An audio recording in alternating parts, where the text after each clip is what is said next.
الملائكة ظالمي أنفسهم قالوا فيم كنتم قالوا كنا مستضعفين في الأرض قالوا ألم تكن أرض الله واسعة فتهاجروا فيها فأولئك مأواهم جهنم وساءت مصيرا۔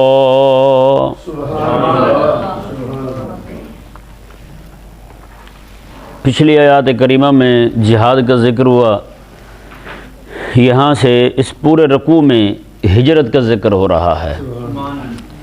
ہجرت اور جہاد میں دونوں میں ایک قدر مشترک ہے، دونوں میں مقصود ایمان کی حفاظت ہے، دونوں میں مقصود ایمان کی حفاظت ہے۔ جہاد بھی اللہ تبارک و تعالی نے قرآن کریم میں ارشاد فرمایا وَقَاتِلُوهُمْ حَتَّى لَا تَكُونَ فِتْنَةٌ، میں کہ تم تب تک جہاد کرتے رہو جب تک کہ فتنہ ختم نہ ہو جائے، جب تک کہ فتنہ ختم نہ ہو جائے۔ تو اس سے معلوم ہوا کہ فتنہ کیا ہے؟ فتنہ یہ ہے کہ شورشیں، سازشیں، پروپیگنڈے مسلمانوں کو ایمان سے ہٹانے کے لیے، مسلمانوں کو اسلام سے ہٹانے کے لیے، اسلام سے دور کرنے کے لیے، کریم آقا علیہ السلام کی بارگاہ سے ہٹانے کے لیے، کریم آقا علیہ السلام کی محبت کو لوگوں کے دلوں سے نکالنے کے لیے، اس طرح کی جتنی بھی سازشیں ہوں گی ان سب سازشوں کے خلاف اللہ تبارک و تعالی نے جہاد کا حکم دیا ہے۔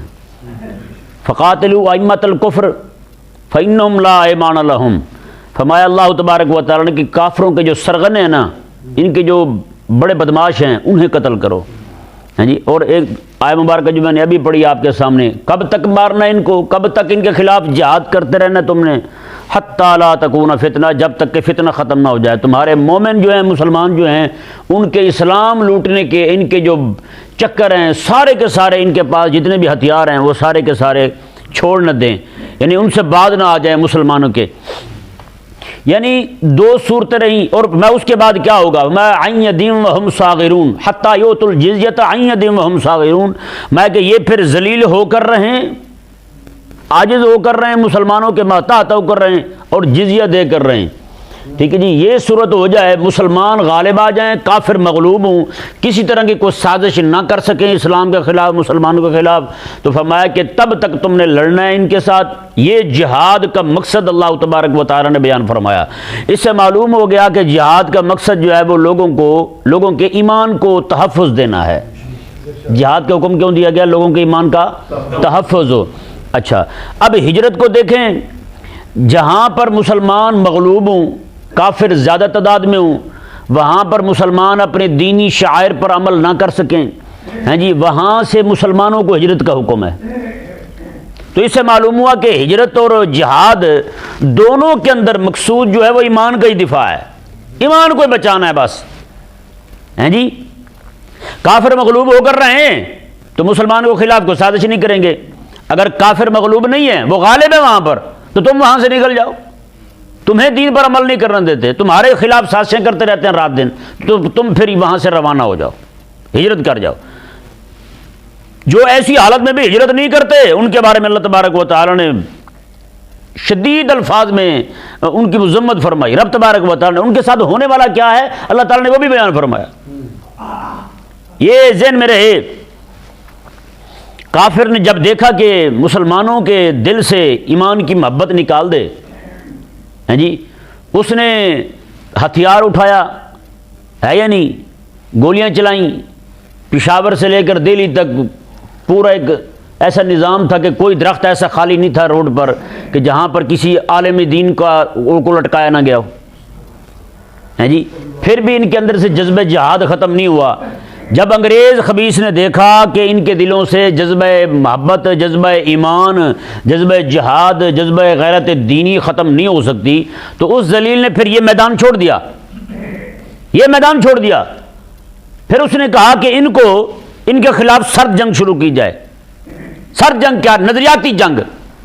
پھر لارڈ میکالر نے ایک نظام ترتیب دیا، اس نے کہا کہ ان کو پھر وہ نظام دو، نظام تعلیم دو جس کے ذریعے یہ بچے ان کے ہوں، نام ان کے غلام نبی ہوں، نام ان کے عبداللہ ہوں، نام ان کے عبدالرحمن ہوں، نام ان کے غلام نبی ہوں، ہیں جی رام غلام رسول ہوں، لیکن ان کے نظریات ہمارے والے ہوں، ان کے شکل و صورت ان کی اپنی ہو، اس سے ہمیں کوئی چھیڑ چھاڑ نہیں، نام بھی ان کے اپنے ہوں لیکن کام ہمارے والے کریں۔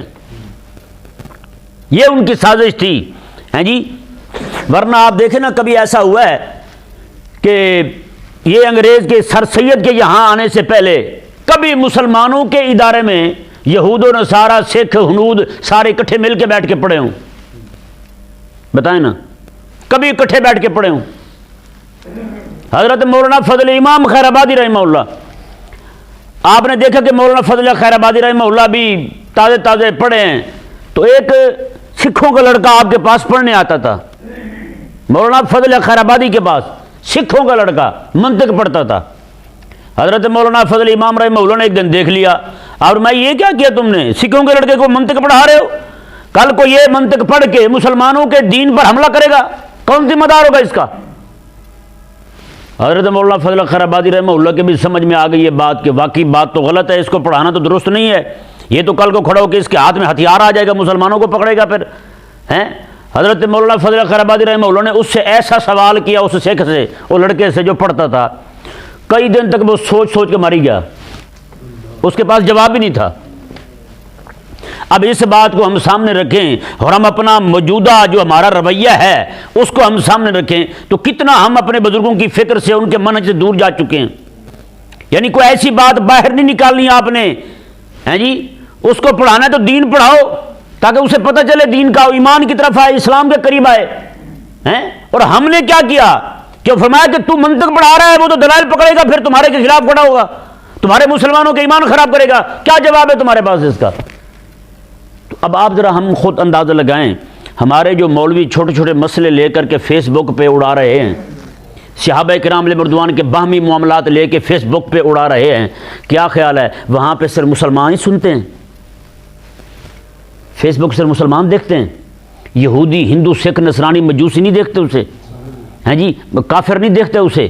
تو یہ کیا ہے؟ یہ کافروں کو نہیں ہم خود اپنے ہاتھ کاٹ کے دے رہے ہیں، لو جی ہم پہ حملہ کر لو، ہیں؟ تیری بہن کا معاملہ ہو، تیرے گھر کا معاملہ ہو تو تم ملا چپ رہے، ہیں جی، ملا کہنے نہیں، سیانے بچے کبھی بات باہر نہیں نکالتے ہوتے، دانا بندے باہر بات نہیں کرتے ہوتے، اور جب بات ہو حضور کے صحابہ کی عزت کی تو جناب فیس بک پہ آ کے بھونکنا شروع کر دے، ہو جی فلاں صحابی نے ایسا کیا تو فلاں نے ایسا کیا تو فلاں نے ایسا کیا۔ عجیب بد دماغ لوگ ہیں یار، ان کو عقل ہی نہیں ہے، فہم ہی نہیں ہے ان کو، اور کتنے سارے باہمی معاملات ہیں مسلمانوں کے مسائل، اور وہ مسائل بھی اتنے بڑے نہیں ہیں یار، وہ فقہی مسائل ہیں، فقہی مسائل ہیں، انہی کے ساتھ ان کا تعلق ہے، فروعات کے ساتھ ان کا تعلق ہے، انہی کو پکڑ کر کے اچھال رہے ہیں جی۔ پھر کافر بھی کہتا ہے میں کون سا مسلمان ہو جاؤں جی، بتائیں مجھے بھی۔ خود انہی کی حرکتوں کی وجہ سے جو لبرل ذہن کے لوگ ہیں نا، وہ مزید دین سے دور ہو رہے ہیں۔ وہ بھی کہتے ہیں دیکھو جی مولویوں کو دیکھیں، مولویوں کا حال دیکھیں جی، مولوی کیا کر رہے ہیں، مولوی آپس میں لڑ رہے ہیں، مولوی یہ کر رہے ہیں، مولوی وہ کر رہے ہیں۔ ان غریبوں کو نہیں پتہ کہ ان بیچاروں کی روٹی کا مسئلہ بھی اسی میں پھنسا ہوا ہے، چھوٹے چھوٹے مسائل کو لے کے الجھنا، انہی مسائل پہ لڑنا۔ تو ہمارے بزرگوں نے تو یہ طریقہ دیا ہے، تو مولانا فضل امام رحمہ اللہ نے فرمایا، میں کہ تجھے کس نے کہا ہے ان کو پڑھا، اس کو پڑھا منطق، تو منطق پڑھائے گا تو یہ تو کل وہ کھڑا ہو کے یہ کرے گا، ہمارے خلاف اعتراضات کرے گا، ہماری عوام کو گمراہ کرے گا، بے دین کرے گا ان کو۔ تو اب دیکھیں یہ ہمارے بزرگوں کا طریقہ تھا، لیکن آج کیا ہوا ہے بھائی، انگریز نے نظریاتی جنگ شروع کی ہے جی، آج وہی مسلمان ہیں۔ ایک مولوی صاحب کہنے لگے جی یہودی اسرائیل میں بیٹھا ہے، نصرانی امریکہ میں بیٹھا ہے، میں یہاں بیٹھ کے اس کے خلاف کیوں بولوں؟ میں نے کہا وہ وہاں بیٹھا ہے، ٹائی اس کی تیرے بچے کے گلے میں ہے، ٹائی اس کی تیرے بچے کے گلے میں ہے، وہ وہاں بیٹھا ہے، آکسفورڈ کا نظام تعلیم ہمارے یہاں رائج ہو چکا ہے، تیرے ہاں رائج ہو چکا ہے، وہ وہاں بیٹھا ہے، تیرے مدرسے میں، تیرے سکول میں جناب اس کا نظام پڑھایا جا رہا ہے، اس کا نظام تعلیم نافذ ہو چکا ہے۔ اب مولویوں پر لازم ہو چکا ہے جب تک انگریزی نہیں آئے گی نماز نہیں پڑھا سکتا۔ بتائیں بھائی، آپ اس سوسائٹیوں میں چلے جائیں، وہاں کہتے ہیں مولوی صاحب انگریزی آتی ہے۔ ایک جگہ ایسی میں گیا جب مسجد کے معاملے میں، تو مجھے کہنے لگے جی انگریزی آتی ہے آپ کو؟ میں کہا جی توڑے کو نماز انگریزی پڑھانے نے، نمازیں کھڑوں کو 11 12 پڑھنا ہے۔ عجیب بد دماغ لوگ میں انگریزی، ان کا مطلب یہ ہوتا ہے کہ جو انگریزی پڑھ کے آئے گا نا اس کا ایمان پلپلا ہوگا کم از کم، جس نے خالص دین پڑھا ہوگا، جو مدرسے کا پڑھا ہوگا، اس نے تو بات غیرت کی کرنی ہے، اس کے نزدیک اہمیت دین کی ہوگی۔ ہاں وہ جو ادھر سے ہو کے آئیں گے اللہ ماشاء اللہ پلپلے ہی ہوں گے، ان کے اندر غیرت دینی حمیت دینی نہیں ہوگی، ان کو پھر جیسے موڑیں گے جی آپ نے یہ بات ختم نبوت کی بات نہیں کرنی ہے، آپ نے ناموس صحابہ کی بات نہیں کرنی، ناموس رسالت کی بات نہیں کرنی، ناموس اہل بیت کی بات نہیں کرنی، آپ نے یہاں پر دین کے اونچے ہونے کی بات نہیں کرنی، رب تعالیٰ کے کلمے کے بلند ہونے کی بات نہیں کرنی۔ اس نے کہا یس سر، انہوں نے کہا یس سر، سر جیسے آپ کا حکم ہو، جیسے آپ فرمائیں ہم تو ویسے کرنے کو تیار ہیں، بس تنخواہ ہماری ٹائم پہ ملنی چاہیے۔ اب بتائیں ذرا خود اندازہ لگائیں، اس لیے تو ان کا یہ مطالبہ ہوتا ہے کہ بھائی انگریزی پڑھ کے آئے، انہیں پتا ہے کہ اس کی خودی جو ہے نا، اقبال جس خودی کی بات کرتا ہے اس نے کہا وہ بڑی مری ہوگی اس کے اندر، وہ نہیں ہوگی، ہاں وہ والی نہیں ہوگی اس کے اندر۔ تو اب اس ذلیل نے نظریاتی جنگ شروع کی ہیں جی، تو مولوی صاحب کہتے ہیں جی وہ وہاں بیٹھا ہے، یہودی وہاں ہے، نصرانی وہاں ہے، ہمیں کیا ہے؟ میں نے کہا جی وہ وہاں ہے، یہودی نصرانی وہاں ہے، کرسمس یہاں ہے، کرسمس کا کیک تیرے مسلمان کاٹ رہے ہیں، وہ وہاں ہے، مسئلہ کیا ہے؟ نہیں کچھ بھی نہیں ہوتا بھائی۔ تو میں نے کہا اپریل فول اس کی یہاں ہے، ویلنٹائن ڈے اس کی یہاں ہے، سارا کچھ اس کا یہاں ہے جی۔ میں نے کہا تیری اپنی جو لباس تھا تیرا وہ سارا غائب ہو گیا، اس کی پینٹ یہاں آ گئی ہے یا نہیں؟ تیری کتابیں پڑھنے سے لوگ دور ہو گئے، فیس بک دیکھنے لگ گئے۔ میں نے کہا وہ کہتا وہ وہاں ہے، یہاں ہم اس کے خلاف کیوں بولے؟ میں نے کہا مولوی صاحب ذرا آنکھیں کھولیں، کبوتر کی طرح آنکھیں بند کرنے سے کچھ حاصل ہونے والا نہیں ہے، ذرا آنکھاں پٹ سونے تینوں دسے کہ نہیں؟ ہاں جی دور ہے نا۔ میں نے کہا پہلے یہاں والد صاحب ہوتے تھے، اب یہاں بھی ڈیڈی ہو گئے ہیں، وہ وہاں ہے، ڈیڈی یہاں آ گئے۔ میں نے کہا امام اہل سنت امام محمد رضا خان فاضل بریلوی رحمہ اللہ نے فتح رضوی میں فرمایا ہے، آپ فرماتے ہیں سر سید کے سکول کی تعلیم کا حال یہ ہوا ہے، کہتے ہیں ابھی تو آدھا پڑھے ہیں اس نظام کو، جنہوں نے آدھا پڑھا ہے اعلیٰ حضرت فرماتے ہیں وہ آدھے انگریز بن چکے ہیں، آدھے نصرانی بن چکے ہیں، نیم نصرانی بن چکے ہیں۔ باتیں جب آدھے کا یہ حال ہے، پورا پڑھیں گے تو کیا حال ہوگا؟ پورا پڑھیں گے تو کیا حال ہوگا؟ اب بتائیں نا، سر سید کا جو ادارہ تھا اس کے اندر پڑھنے والے کون تھے؟ مسلمان تھے نا۔ جب امریکہ سے نصرانی آئے تھے، اسرائیل سے یہودی آئے تھے پڑھنے کے لیے، جن کے بارے میں اعلیٰ حضرت فرما رہا ہے جناب وہ آدھے نصرانی بن چکے ہیں، نیم نصرانی بن چکے ہیں۔ نیم نصرانی یہی بنے تھے مسلمانوں کے بچے، انہی کے بارے میں اعلیٰ حضرت رحمہ اللہ نے فرمایا میں یہ دین کا مذاق اڑاتے ہیں۔ مولوی صاحب کہتا ہے وہ وہاں ہے، وہ وہاں ہے، میں یہاں کیوں بولوں؟ میں نے کہا ہاں بھی بتا پھر، ہیں تیرا مذاق یہاں اڑایا جائے، دین کا مذاق یہاں اڑایا جائے، حدیث کا انکار یہاں کیا جائے، یہ استشراقی فریب ہے۔ انہوں نے مستشرقین سے سیکھا سارا کچھ، یہ نزلہ سارا انہوں نے ان سے لیا ہے، نصرانیوں سے جو مستشرقین ہیں، وہ نزلہ تم پہ گرا رہے ہیں، اور تو ایسی کبوتر کی آنکھیں بند کر کے بیٹھا ہے، تو کہتا نہیں جی مجھے کیا ہے، مجھے یہاں تو کچھ بھی نہیں ہے، یہاں تو دکھائی نہیں دیتے یہودی نصرانی۔ بھائی پورا کنٹرول ان کے پاس ہے۔ اب میرا ملک دیوالیہ ہونے کے قریب ہے، کس نے کیا ہے؟ IMF نے کیا ہے، اور IMF کا کو جو متولی ہے وہ کو حاجی عبداللہ ہے، یہی یہودی نصرانی ہیں یا نہیں؟ یہی یہودی نصرانی ہے نا۔ اور میں پھر بھی کہوں وہ وہاں میں یہاں، ہیں میرے ملک میں ایک ایک بیج، میرا دیسی بیج ختم ہو گیا ہے جی، سارا ہائی بریڈ آ رہا ہے، ہر چیز میں آپ ہائی بریڈ کو دیکھ لیں، وہ وہاں میں یہاں، میں کیوں بولوں بھی ان کے خلاف؟ کہ نہیں سمجھ آیا؟ نظام معاشرت اسی کی، نظام معیشت اسی کی، نظام تعلیم اسی کا، نظام سیاست اسی کا۔ میرا نظام نہیں ہے یہاں پہ، نظام اسلام نہیں ہے یہاں پہ، نافذ اسلام کا ایک حکم نہیں چلنے دیتے ہیں جی۔ کون نہیں چلنے دیتے؟ وہی یہود و نصارہ نہیں چلنے دیتے، یہ ان کے غلام بیٹھے ہیں، یہ ان کے ایجنٹ بیٹھے ہیں جی۔ پھر میں آنکھیں بند کر کے ہوں یہ وہ وہاں ہے، میں یہاں کیوں بولوں؟ اور بھائی ان کو بچانا نہیں بچانا مسلمانوں کو؟ ہم بتائیں صحیح کہہ رہا ہوں میں نہیں کہہ رہا؟ تو مولوی صاحب کو پھر سمجھ کیوں نہیں آتی؟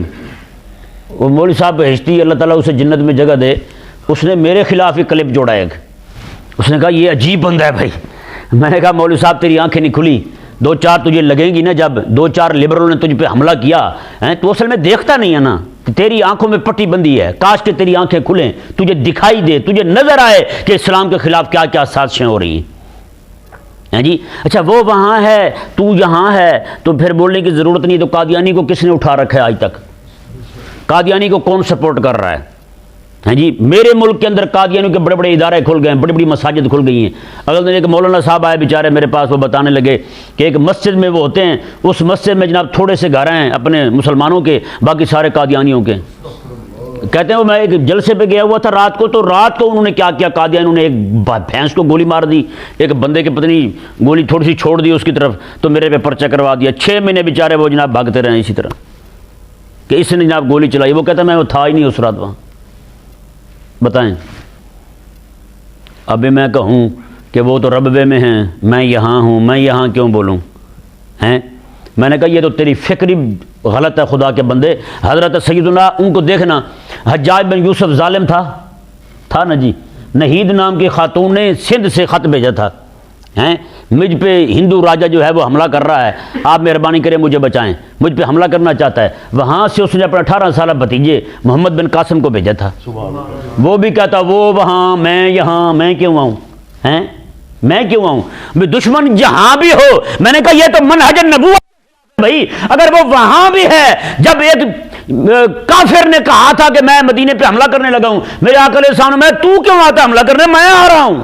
میرے آقا علیہ السلام 30,000 صحابہ کو لے کے سخت گرمی میں، تپتی دھوپ میں، این کھجوریں پکی ہوئی ہیں صحابہ کرام علیہ رضوان کی، پورے سال کا نظام میں معیشت اسی پہ چلتا ہے حضور کے صحابہ کا. کھجوریں چھوڑ کے آقا علیہ السلام وہاں سے تبوک روانہ ہو گئے. میں تو کیوں آتا؟ میں آ رہا ہوں تیری طرف. 30,000 صحابہ کو لے کے حضور وہاں روانہ ہوئے. حضور بھی کہہ دیتے تو وہاں میں یہاں. ہاں جی یہ کیا ہوگا؟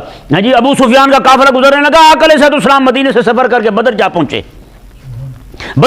آقا علیہ السلام. ہاں جی عہد کا معاملہ آیا تو اس وقت بھی آقا علیہ السلام نے فرمایا کوئی نہیں چلتا نہ چلے، میں جا رہا ہوں. حضور بھی فرماتے وہ بیٹھے رہے، ہمیں کیا ہے؟ نہ یہ اسلام، یہ نبوت کے منہج کے خلاف ہے بھائی. بات یہ دشمن کو جتنا بھی آپ کمزور سمجھیں گے نا، جتنا بھی کمزور ہو، کبھی بھی اسے کمزور نہ سمجھیں، وہ کسی بھی وقت حملہ کر سکتا ہے. یہ تو بھائی اتنا منہ پھٹ دشمن ہے آپ کا، آپ کی ہر ایک چیز کو نگل چکا ہے. ہاں جی وہ شریف لوگ جو ہیں، ان کی بیٹیاں جو گھروں سے باہر نہیں نکلتی تھی، آج وہ ٹک ٹکر بنی ہوئی. اتنی بے حیائی کس نے پھیلائی ہے ہماری قوم میں؟ ہاں جی آپ کے میڈیا کو جناب یہودی پیسے دے رہا ہے. امریکہ کے اوباما نے خود اعتراف کیا تھا اس بات کا کہ ہم جناب پاکستانی میڈیا کو اتنا پیسہ دے رہے ہیں تاکہ یہ اسلام کے خلاف جتنا ہو سکے لوگوں کی ذہن سازی کریں. تو بتائیں نا ٹرانسجنڈر ایکٹ، ہیں جی مرد سے شادی کر سکتا ہے، عورت سے شادی کر سکتا ہے، یہ بل کہاں پاس ہوا ہے اور کس نے پاس کروایا؟ یہ تو فکری یہود و نصارہ کی ہے. میرے ملک میں کیوں پاس ہو گیا؟ ہاں جی گستاخ کو کوئی سزا نہیں ہو سکتی. یہ تو نظریہ کافروں کا ہے، مسلمانوں کا تو نہیں ہے. مسلمانوں کے نزدیک تو صرف ایک ہی بات ہے، ہاں جی گستاخ رسول کی ایک ہی سزا، سرتن سے جدا یہی ہے بس. ہیں جی تو نے کیا کیا؟ یہ سارا کچھ جو وہاں سے یہاں آ رہا ہے. تو مولوی صاحب آنکھیں بند نہ کریں، تھوڑا سا آنکھ پٹ سونے. ہاں لاہور آ گئے، کہتے نہیں کہتے لاہور پہنچا ہے، ذرا آنکھ پٹ، آنکھ کھول ذرا. ہیں تیری آنکھوں میں پردے پڑے ہیں غفلت کے، نہ کر ایسے. ہیں جی کوئی بندہ چلو بولنے لگا ہے تم میں، کوئی بندہ جو ہے تمہارے لوگوں کو آگاہی دینے لگا ہے ان یہود و نصارہ کے فتنوں سے، تو خدا کے لیے معافی دے دو یار اسے. تم کہتے ہو جیسے تم جناب حلوے کی دیگ پہ بیٹھے ہو مل مار کے، اسی طرح وہ بھی بیٹھ جائیں، وہ بھی جناب رسول اللہ علیہ السلام کی امت کے بچانے کی بات نہ کریں. اللہ اکبر کبیرہ. اللہ تبارک و تعالی نے جی دو چیزیں، جہاد اور ہجرت، دونوں کا فرمایا کہ یہ دونوں جو ہیں یہ ایمان کو بچانے کے لیے ہیں. کس لیے ہیں؟ ایمان کو بچانے کے لیے. کوئی بندہ ہجرت کرے کسی علاقے سے، لیکن اس لیے کرے کہ یہاں پہ کافر کاروبار نہیں کرنے دیتے، چلو فلاں علاقے میں جا کے کاروبار کرتا ہوں، تو اس کی ہجرت صورتاً چاہے ہجرت ہو لیکن حقیقت میں ہجرت نہیں ہے. یہ مشکات شریف میرے پاس موجود ہے، کریم آقا صلی اللہ علیہ وآلہ وسلم کا فرمان شریف. امام صاحب مشکات نے اس حدیث پاک کو کتاب الایمان میں نقل کیا ہے. حضرت عمر رضی اللہ تعالیٰ عنہ راوی ہیں، آپ فرماتے ہیں کہ انما الاعمال بالنیات، اعمال کا دار و مدار نیت پر ہے. وانما لامرئ ما نویٰ، ہر بندے کے لیے وہی ہے جس کی وہ نیت کرے گا، جو نیت کرے گا وہی اسے ملے گا. فمن کانت ہجرتہ الی اللہ ورسولہ، جس بندے کی ہجرت اللہ اور اس کے رسول کی طرف ہو. کس طرف ہو؟ اللہ اور اس کے رسول کی طرف ہو. فہجرتہ الی اللہ ورسولہ، اسی کی ہجرت اللہ اور اس کے رسول کی طرف شمار کی جائے گی. ومن کانت ہجرتہ الی دنیا، جس بندے کی ہجرت دنیا کے لیے ہو، کاروبار کے لیے ہو، مال و دولت کمانے کے لیے ہو، نوکری کے لیے ہو. رب تبارک آقا علیہ السلام نے ارشاد فرمایا کہ یصیبھا، فرمایا وہ اسے دنیا کو پائے گا. پھر کسے پائے گا؟ وہ دنیا کو پائے گا، کاروبار کو پائے گا، وہ خدا رسول کی رضا نہیں پا سکتا. اگر میں وامرا، اور جس بندے کی ہجرت عورت کی طرف ہو، عورت کے لیے ایک ملک چھوڑ کے دوسرے ملک چلا گیا، ایک شہر چھوڑ کے دوسرے شہر چلا گیا، میں کہ یتزوجھا، اس سے شادی کر لے گا، فہجرتہ الی ما ہاجر الیہ، بس اس کی ہجرت اسی کی طرف ہی ہوگی جس طرف اس نے ہجرت کی ہے، جس طرف اس نے ہجرت کی ہے۔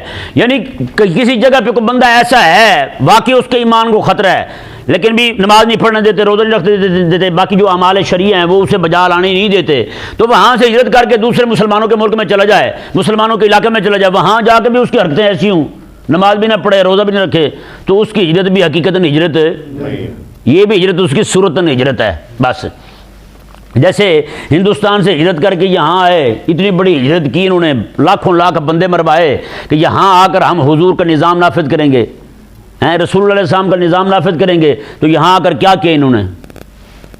انگریز کا نظام نافذ کر دیا ہے جی۔ وہاں انہوں نے یہ اس لیے اعلانات کیے تھے کہ یہاں آ کر ہم جناب وہاں پہ ہندو جو ہیں، عوام مسلمان یہی کہتے تھے کہ ہندو نماز کے وقت ڈھول بجاتے ہیں دروازے کے باہر، نماز میں خلل پڑتا ہے، وہ یہاں آ کر نماز ہی نہ پڑھے تو پھر کون سی ہجرت ہوئی اس کی؟ ہیں جی، ہجرت کون سی ہے اس کی بلا ذرا بتائیں یار۔ تو ہجرت تو نہ کی اس نے، ہجرت کی تھی اس لیے کہ خدا رسول کا نظام نافذ کریں گے، اسی کے مطابق زندگی گزاریں گے، پھر پوری دنیا پر غلبہ پائیں گے، یہ اعلانات تو یہی ہوئے تھے، لیکن اب کیا کیا انہوں نے؟ ہیں جی، وہ سب کے سامنے ہے، کفر کا قانون نافذ کر دیا۔ جیسے وہاں مجھے تو لگتا ہے یہ انگریز نے ایک سازش کی کہ مسلمان جو ہیں آدھے ادھر رہ جائیں آدھے ادھر آ جائیں، کچھ لیڈر اس نے خریدے کہ تم کہو کہ تم ادھر ہی رہو، کچھوں کو کہا کہ تم ان کو ادھر لے جاؤ، ہاں جی، وہ آدھے ادھر آ گئے آدھے ادھر ہو گئے، انہوں نے کہا چلو ان کی جو یونٹی ہے نا، وہ کیا کہتے ہیں، اتحاد ہے ان کا، وہ توڑا جائے، وہ توڑا جائے تاکہ آدھے ادھر ہوں آدھے ادھر ہوں، ہاں جی، انہیں ہندوؤں کے ہاتھوں مروائے، انہیں پھر انگریزوں کے ایجنٹوں کے ہاتھوں مروائے، دونوں مار کھائیں، دونوں کو پڑ رہی ہیں، اب وہ بھی مار کھا رہے ہیں ہم بھی مار کھا رہے ہیں۔ ہاں جی، ہے یا نہیں؟ یہ تو شکر ہے ہمیں سمجھ نہیں آ رہی اس مسئلے کی، چلو خوش دلی کے ساتھ ہم 14 اگست منا لیتے ہیں، ورنہ اس بات کی سمجھ آ جاتی تو 14 اگست والے دن بھی ہم دکھی ہوتے، ہے یا نہیں؟ 14 اگست والے دن خوشی منا رہے ہوتی پوری قوم، ہاں جی، دل دل پاکستان، جان جان پاکستان، کوئی نہیں پتہ کہ ہمارے ساتھ ہاتھ کیا ہوا ہے، نعوذ باللہ من ذالک۔ اگلے دن کوئی علماء آئے ہوئے تھے، میں نے انہیں یہ کہا کہ میں نے کہا یار یہ بتاؤ، آپ کا گھر ہو، ہاں جی، آپ کا گھر ہو پورے کا پورا، آپ سے کوئی بندہ چھین لے، آپ کے پورے گھر پہ قبضہ کر لے، قبضہ کرنے کے بعد آپ جناب مقدمہ دائر کر دیں، رولا ڈالیں، احتجاج کریں، جی مجھے واپس دیا جائے، مجھے واپس دیا جائے، جب وہ واپس کرنے لگے تو پورے کا پورا آپ کو دے جائے گا یا آپ اسے کہیں گے مجھے تقسیم کر کے دے جائیں؟ پورے کا پورا آپ کو بنتا ہے نا، جب لیا اس نے آپ سے ہے تو آپ کو ہی دے گا۔ یہ تھوڑی ہے کہ جناب وہ بعد میں اس سے باقی سارے کا سارا مکان کسی اور کو دے دے، آپ کے دشمن کو، اس میں سے بیت الخلاء کی جگہ آپ کو دے دے، کہیں جی یہ آپ کا بنتا ہے اور آپ راضی ہو جائیں، اسی پہ 14 اگست منا لیں۔ کہتا کبھی نہیں ہوگا۔ میں نے کہا پورا ہندوستان، پاکستان اسی میں شامل ہے، ہندوستان اسی میں شامل ہے، برما اسی میں شامل ہے، چائنا کا ایک بہت بڑا صوبہ اسی میں شامل ہے، بنگلہ دیش اسی میں شامل ہے، یہ پورے علاقے پہ حکومت جو ہے نا اورنگزیب عالمگیر رحمہ اللہ سے، اس سے بہت عرصہ پہلے سے مسلمانوں نے جب 1000 سال حکومت کی ہے، وہ ساری حکومت چلتی آ رہی تھی، بہادر شاہ ظفر کے پاس تھا سارا علاقہ، اس سے انہوں نے چھینا ہے۔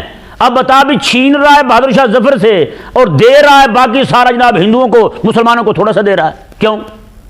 وہ تو چور تھا، وہ تو ڈاکو تھا، وہ تو غاصب تھا انگریز، وہ کیوں بانٹ کے دے رہا ہے آپ کو؟ آپ کیوں راضی ہوئے اس کی تقسیم پر؟ یہ بتائیں مجھے۔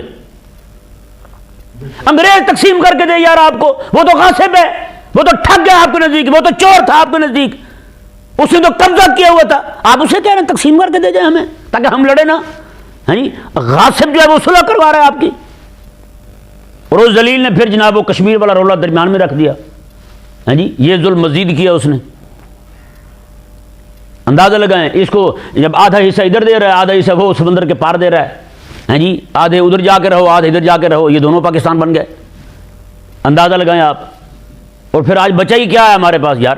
سارا وہ جگہ کوئی چیز ہوتی نا، دیوار ہوتی ہے گرنے والی ہوتی ہے، وہ بھرتی بھرتی بھرتی بھرتی بلاخر گر جاتی ہے، اس طرح کر کے بہت سارا بھور لے انہوں نے ہمارا، کیا بچا ہے ہمارے پاس بتائیں یار؟ کاش کہ ہم لوگ یہ سمجھیں، یہ حقائق ہیں بھائی، ان حقائق سے آنکھیں بند کر کے ہم جب نعرے لگاتے رہیں جناب یہ ہو گیا وہ ہو گیا، تو یہ خوش فہمی ہے اور کچھ بھی نہیں ہے۔ بہرحال اللہ تعالیٰ ہمیں سمجھنے کی توفیق عطا فرمائے۔ تو یہ بھی ہجرت جو ہے نا، اگر وہاں سے ہجرت کر کے عوام جو آئی تھی بیچاری، ان کی نیتیں نیک تھیں، ان کی نیتیں نیک تھیں، اگر وہ یہاں آ کر پھر جناب راضی ہو گیا اسی کافر فرنگی کے نظام پر، تو پھر ان کی ہجرت حقیقتاً ہجرت نہیں ہے. یہ صورتاً ہجرت ضرور ہو سکتی ہے, حقیقتاً ہجرت نہیں ہے. یہ ذہن میں رہے مسئلہ. عوام جو نیت کر کے آئی تھی اللہ تعالیٰ ان کو جزا دے گا. باقی جو لوگ ملے ہوئے تھے ان کے ساتھ, ان کا معاملہ اللہ تعالیٰ کے سپرد ہے جی.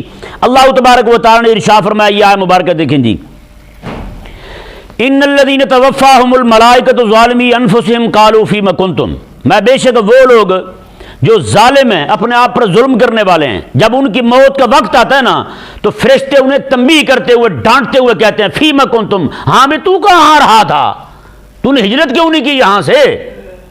تجھے پتہ تھا کہ یہاں پہ ظلم کرتے ہیں مسلمانوں پر, مسلمانوں کو یہاں نہیں رہنے دیتے, مسلمانوں کو اسلامی شعائر پر عمل نہیں کرنے دیتے, پھر تو کیوں بیٹھا رہا یہاں؟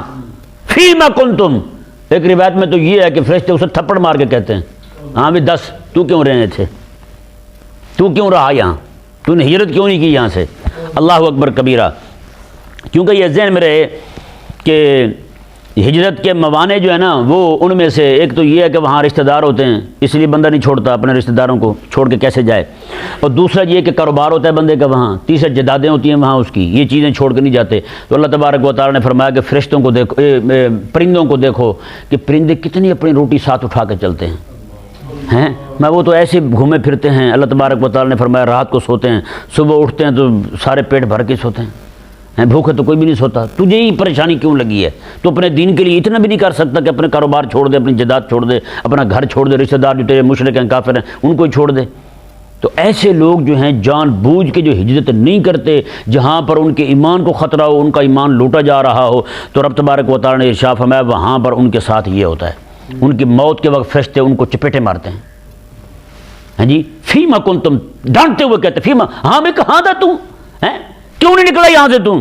اللہ اکبر. قالوا کنا مستضعفین فی الارض, تو وہ کہتے ہیں ہم زمین میں بڑے کمزور تھے, ہم ہجرت نہیں کر سکے. اللہ اکبر. اللہ تعالیٰ کے فرشتے پتہ کیا فرماتے ہیں, الم تکن ارض اللہ واسعہ, کیا اللہ تعالیٰ کی زمین کھلی ڈلی نہیں تھی؟ ادھر کیوں نہیں نکلا تم, کیوں نہیں روانہ ہوا وہاں سے؟ فتہاجروا فیہا, وہاں ہجرت کر جاتا. فاولئک مأواہم جہنم, اللہ تعالیٰ نے فرمایا ان کا ٹھکانہ جہنم ہے. ان کا ٹھکانہ کہاں ہے؟ جہنم. اب یہ جہنم جائیں گے. وساءت مصیرا, اور ان کا ٹھکانہ بہت ہی برا ہے. الا المستضعفین من الرجال والنساء والولدان, میں کہ ہاں جو کمزور ہیں مردوں میں سے, عورتوں میں سے, والولدان, اور بچوں میں سے, جو ہجرت نہیں کر سکتے بیچارے, یا پھر ان کے پاس اسباب نہیں ہے ہجرت کے, یا پھر کافروں نے باندھ رکھا ہے. رب تعالیٰ نے فرمایا لا یستطیعون حیلا, اور ان کے پاس کوئی حیلہ بھی نہیں ہے کہ وہاں سے نکل جائیں. بلا یہتدون سبیلا, اور نہ ہی راستے کا انہیں پتہ ہے. اللہ تعالیٰ نے فرمایا فاولئک عسى اللہ ان یعفو عنہم, قریب ہے کہ اللہ تعالیٰ انہیں معاف کر دے. ہاں انہیں اللہ تعالیٰ امید ہے معاف کر دے گا. لیکن وہ لوگ جو ہیں پچھلے, جو جان بوجھ کے ہجرت نہیں کرتے, اللہ تعالیٰ نے فرمایا انہیں تو فرشتے آ کے ماریں گے پھر. اللہ اکبر. وکان اللہ غفور الرحیمہ, اللہ عفوا غفورا, اللہ تعالیٰ معاف فرمانے والا بھی ہے, بخشنے والا بھی ہے. یہ حضور کے صحابی تھے, ایک آقا علیہ السلام کے غلام تھے, گھر سے روانہ ہوئے ہجرت کرنے کے لیے, بالکل چل نہیں سکتے تھے. وہ گھر والوں کو کہا کہ مجھے 4 پہیے کو اٹھا کے لے چلیں, میں حضور کی طرف جانا چاہتا ہوں. ہاں جی, وہ لوگ جو ہیں انہیں لے کے روانہ ہوئے, راستے میں ان کی وفات ہو گئی. ہاں جی, تو مشرکین جو ہیں وہ کہنے لگے ہاں بھائی بتائیں, پھر یہاں سے چلے بھی پہنچے بھی نہ.